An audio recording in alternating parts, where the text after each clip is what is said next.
All right, thank you guys for joining us. This is the December 5th meeting of the AM General Local 5. We will have the reading of the minutes with Sean McDougall. Tom Hupp is absent.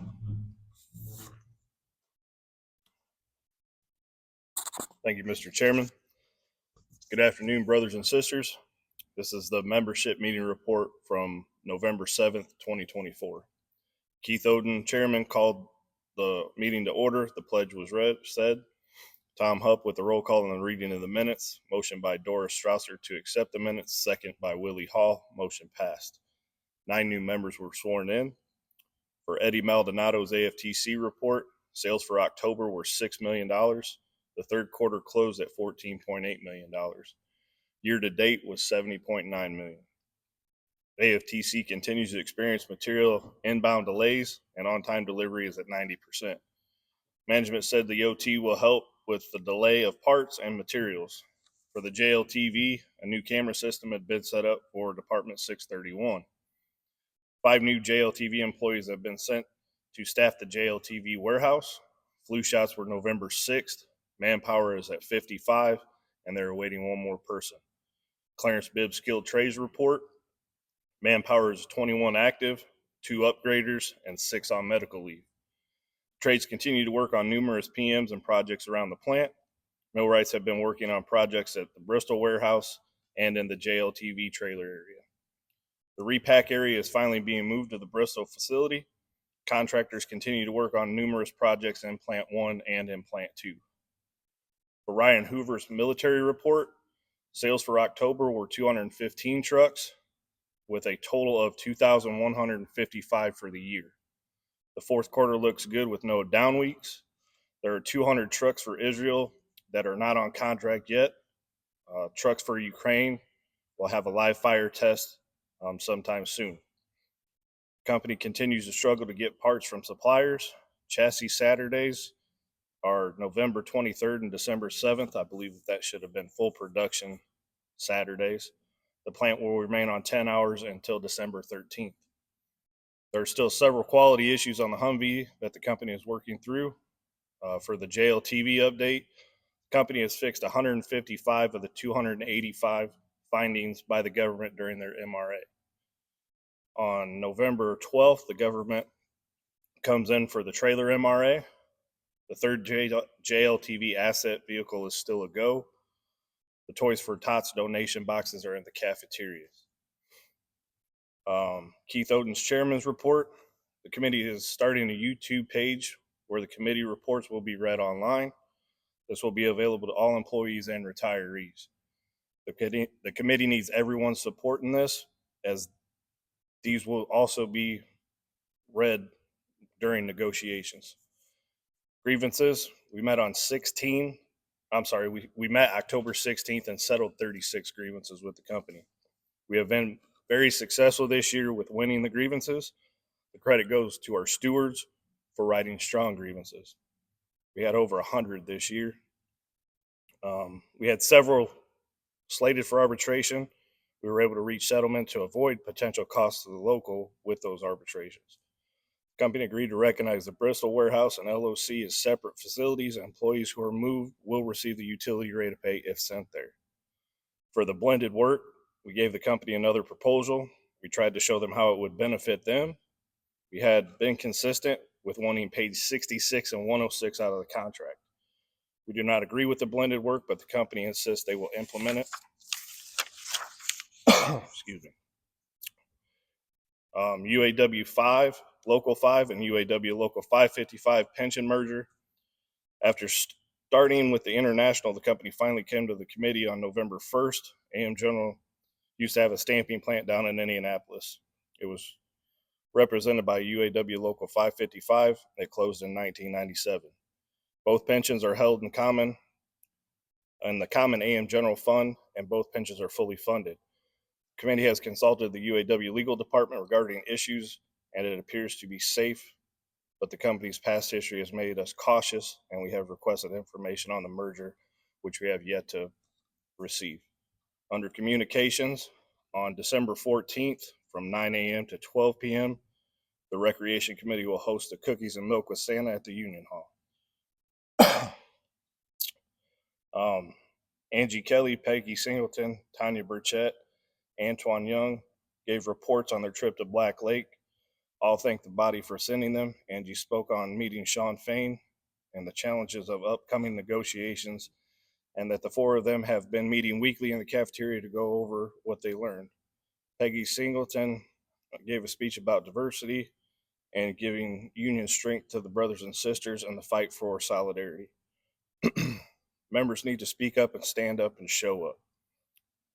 Tanya said the conference catalyzed her growth and commitment, and Sean Fain challenged her beliefs. A divided house is a divided union. The culture must change. Antoine spoke on how amazing Black Lake is. He met with a lot of brothers and sisters from many states, and everyone should go if they have the opportunity. There was no old business under good and welfare. Chairman Oden read a list of those who are ill and have passed. A moment of silence was reserved. Motion by Bob Hartline to excuse Sean Brown, Carl Eckleberry, and Lori Freeman. Second by Paul DeSmith. Motion passed. Under new business, motion by Peggy Singleton at the 8 a.m. meeting to provide food and refreshments at the December union meeting. Second by Doris Strausser. Motion passed. Motion to adjourn by Kevin Deinhardt. Seconded by Dan Herzeg. Motion passed. Meeting adjourned. Thank you. All right, thank you, Sean. We'll have Eddie Maldonado with the AFTC report. Thank you, Mr. Chairman. AFTC operations report from November to December 2024. Management has announced that they will continue with the overtime as necessary. This will include some Saturdays as well. Management has also confirmed, or better yet, not confirmed, that they will be working Sundays or the Christmas shutdown. Management announced the possibility of new employees coming over to AFTC in order to help with the final products of this year. So far, that has not happened. The new camera systems for the JLTV facility, side of the facility, are up and running. Management and engineering has been working closely with our people in order to get the new auto baggers on the JLTV side functioning. The office coordinator at AFTC has asked me to assist in informing the membership of a survey that the company wants to have you fill out. Obviously, it's now done by a QR code. So all you have to do is just scan the QR code on your phone and you can have this survey and get it done. The Egypt chassis are still going to continue for the rest of this year. The JLTV FAT kits are now being pushed out to April or May. The second group of new employees has come in, and they've come into their 30-day mark where they are now asking for the yellow card in order to sign up for the union. We're eager to see new members come in as well. The third group will not reach their actual 30 days until the 18th of December. We're still awaiting a replacement for Jeff Williams as a transfer clerk, a replacement for Brenda Broadway as a quality, and a replacement for myself as utility. HR has informed me that once the bumping process begins, they might have people available to send for those positions. Thank you. All right, thank you, Eddie. We'll move on with Clarence Bibbs with the skilled trades report.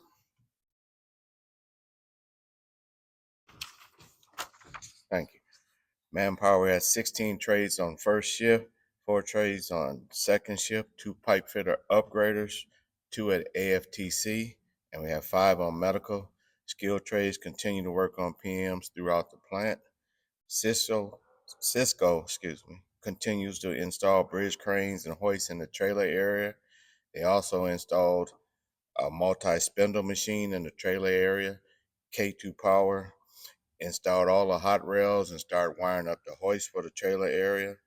Cisco also installed more Gorbel up at Bristol. The pipe fitters installed orbital clamps on the airline fittings over in Plant 2 since the contractors did not put any on the hose fittings, and they had airlines that was blowing off. Any questions?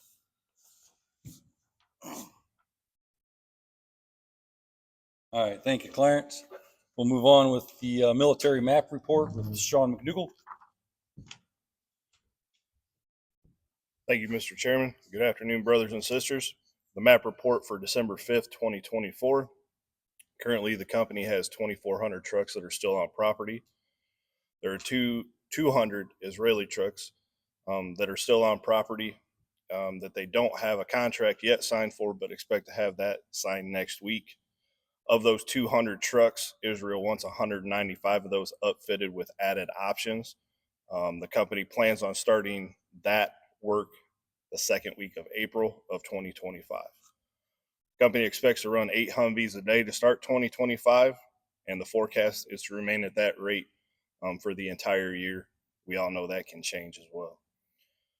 Company did also state there will be down weeks through the end of April of 2025. Those trim lines, body shop, and process line will be affected. They did not give any specific dates yet. I do expect at least a week off in January, if not 2, and then after January, it will be 2 weeks on and 2 weeks off. For the JLTV, the first asset vehicle was shipped over to Abu Dhabi for a show over there. The second and third asset vehicles are currently stuck on the production lines awaiting parts so they can be completed.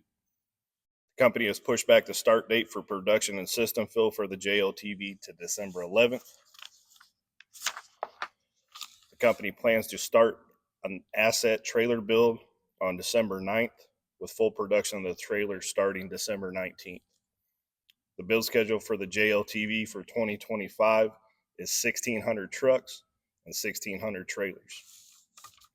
Company did also state that they are looking to cut more jobs from the non-production classifications, mainly materials and general repair, although they did not give us a definitive number of how many jobs would be cut, and that's on the Humvee side. We disagree with this while they're steadily hiring their salary people, but we'll have more news to come on that, and I'm sure at the beginning of January. Thank you. All right, thank you, Sean. Move on with the chairman's report. I do want to touch on the merger. There was a question online about the funding levels of these two plans, Local 555 and Local 5s. I did get the answer from the company. The plan in Indianapolis for UAW 555, it was called the UAW Indy Plan. That is fully funded at 129% with over $8 million, covering 185 participants. The plan that we're familiar with is the AM General Hour Retirement Plan.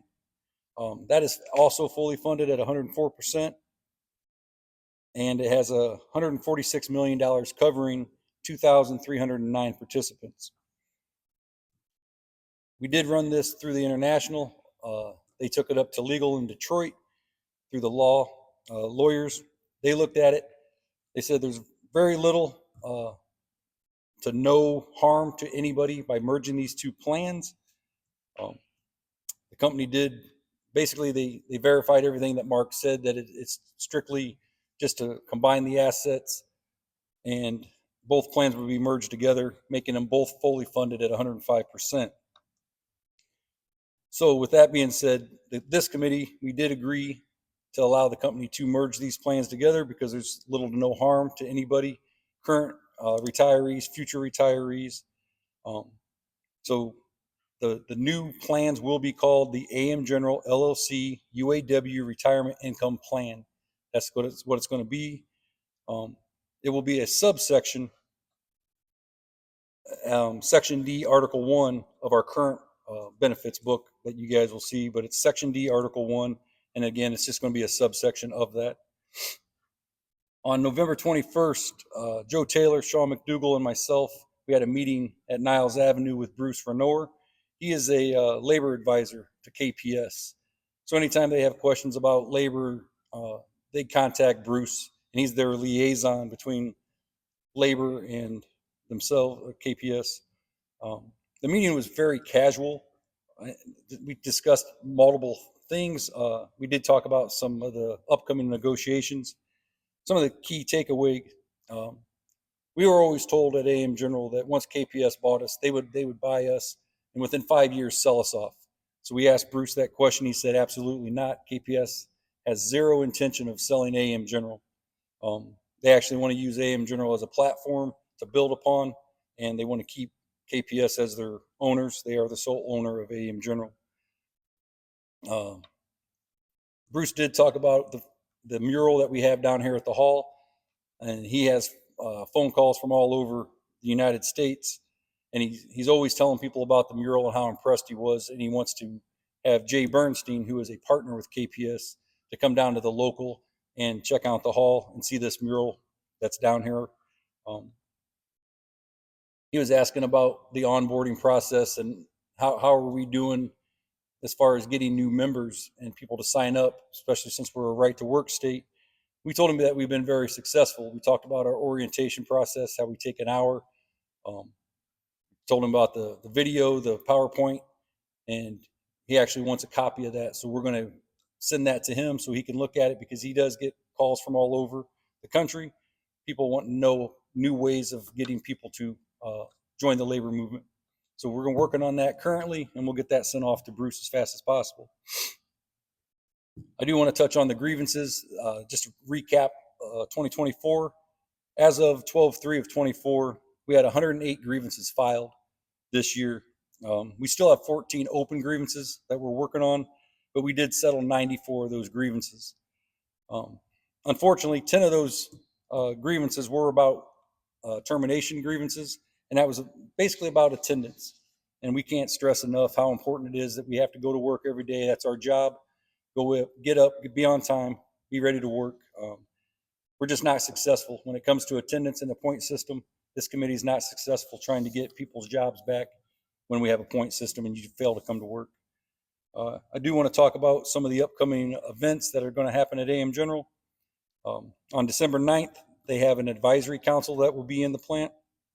We do have service awards Friday, December 13th. It's been a while since we've had those. I do want to recognize Greg Garrett. He has 50 years with the company, so he will be recognized on December 13th. We do have Christmas coming up, and the lunch.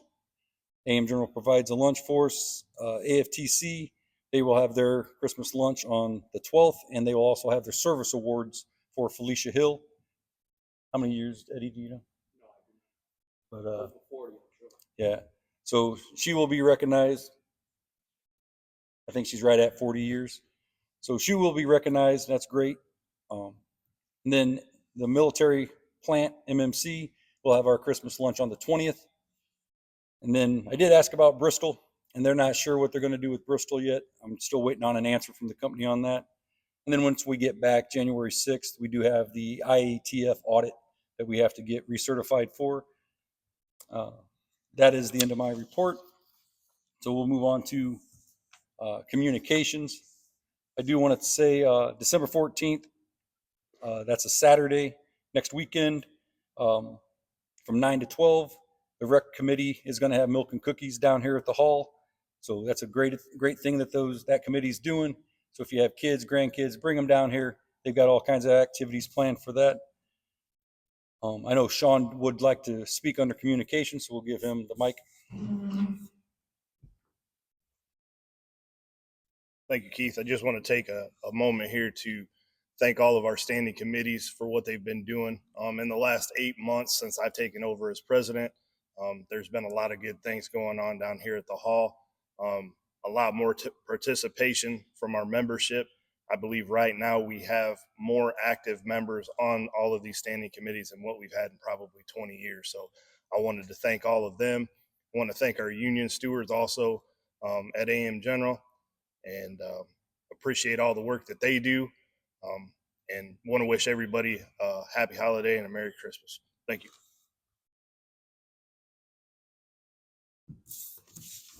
All right, thank you, Sean. So we'll go down to good and welfare. So AM General Unit, deaths and illness.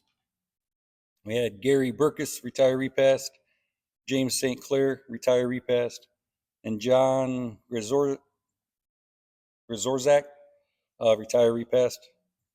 Members with health concerns, Mike Kaufman, Deb Fry, Danny Tabor, Wade Vargo, Tony Anagasto, Paul DeSmith, Tony Yotto, Matt Cook, Anna Lopez, Danny Marsh, Brian Litchke, Charlotte Litchke, Dave Wallen, Ray Taberski, John Wantuck, Benny Creech, Wade Boker, Larry O'Munson, and Ralph Tuttle. AM General members, family, Mark Whitwer, wife is ill. Primo Echeverria, wife's health. Donnie Weinberg, wife's health. Dennis Worm, wife passed. Brent Arvin, mother passed. Hazel Kirk, sister passed. James Mincy, sister passed. And Mark Snyder, his son was injured. If I can have a moment of silence real quick.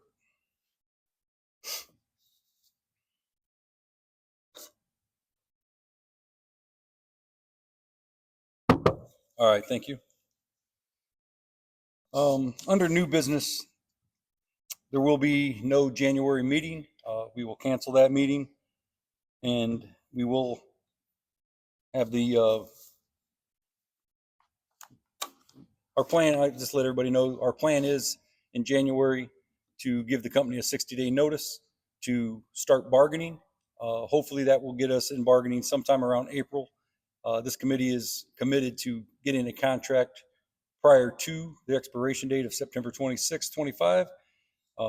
It's always better to finish early than it is to have to extend things. So I just want to let everybody know that. Again, like Sean had said, I would like to wish everybody a Merry Christmas. And thank anybody that joins on this page. And I think we have over 200 subscribers. Again, it's for information. We want to get this information out to everybody, retirees, and the people that are active that can't make the meetings, especially like today. It's a horrible weather event today. Sometimes it's better to stay home and be able to get the information. It's not to take away from the meeting. It's just to get the information out there. So thank you very much.